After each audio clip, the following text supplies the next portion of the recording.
My father used to carry me up to bed at night, and I can still remember the song he sang.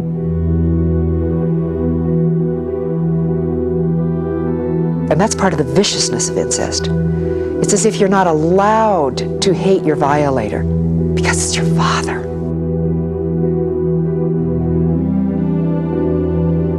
You can take that secret and turn it into your anger. You can take that shame and that fear and turn it into something that is action.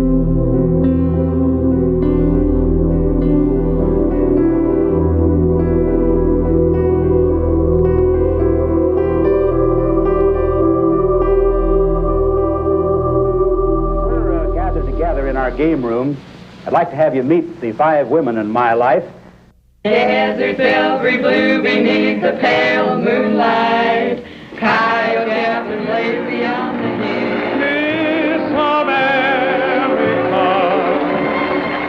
We were the most beautiful family. 4 daughters, all 2 years apart. I was the youngest.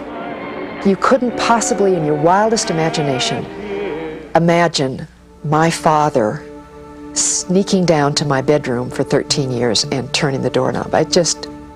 It's inconceivable. My life shut down completely when I was 45. From 45 to 51, I just laid on the floor and sobbed. And the vivid memories and feelings came back. I was hospitalized, locked in a psychiatric ward. My body was in complete paralysis. I couldn't move my arms or my legs. Had no idea incest was doing this. Had no idea. I mean, who could have believed that incest would cause physical paralysis?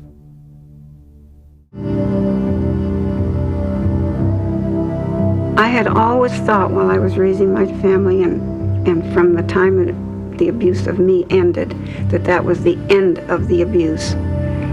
But it did not stop with me. My father's abuse did not stop with me.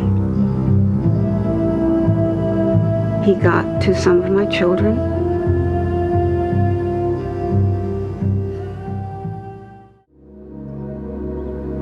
It would occur often that I would be abused in the chicken house because it was far removed and it was isolated and there was no one there except me and the chickens.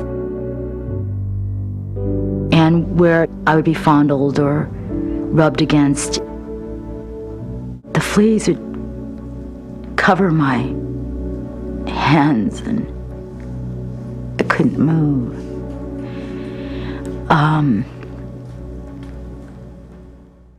What happens to me when I get into a memory and when it really takes me down or it takes me to a real painful place, the difference for me now is how I deal with it. Before, I would medicate it immediately through alcohol, speed, whatever, so I didn't feel anything. I mean, I was just in this perpetual state of drowning. Every time a woman speaks out, every time someone feels safe enough to be able to speak the truth of what happened to them, that is the beginning of healing, and that is the greatest vengeance of all. Because what we're saying is we're claiming life, we're claiming life. We're not giving in to the forces of death. I'm healing from my family, my 2 brothers.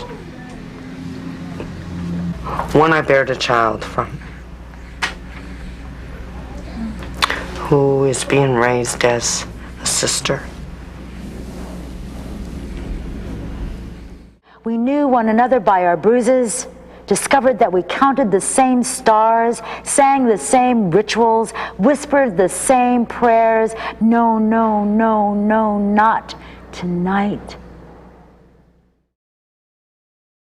I'm still a stranger in life, but at least I'm not blinking in and out no more. It's learning how to separate them and show them that I am not her anymore, because they still talk to me as the child they abused, and they hate the power that is in me now. They do. As I began getting stronger, I knew I would have to try to help other women. I hadn't even thought about men at that point. We had to tell other people that you could come through this. If there is any one message that I can give tonight, it is that if you do the work of healing, the pain does end. You've been been through it so much yourself, and you tell yourself, it's not going to happen, it's not going to happen, and you're looking for it, but it happens anyway. But the difference is, you can help your daughter to talk about it, to work through it. It doesn't have to hurt for a lifetime. Healing from incest was similar to cleaning up a polluted river, and the joy of seeing the wildlife that used to live there, the fish and the water birds and everything, come back to their home. It's their home. We can talk about this. We won't die. We can be survivors. We can empower each other as women. And there have been moments along the way where I stand up and I say, this is who I am and this is what I survived. And maybe there's a little girl there that gets a little bit of courage. It's been a very, very, very long and agonizing journey. But the good news is, the pain ends.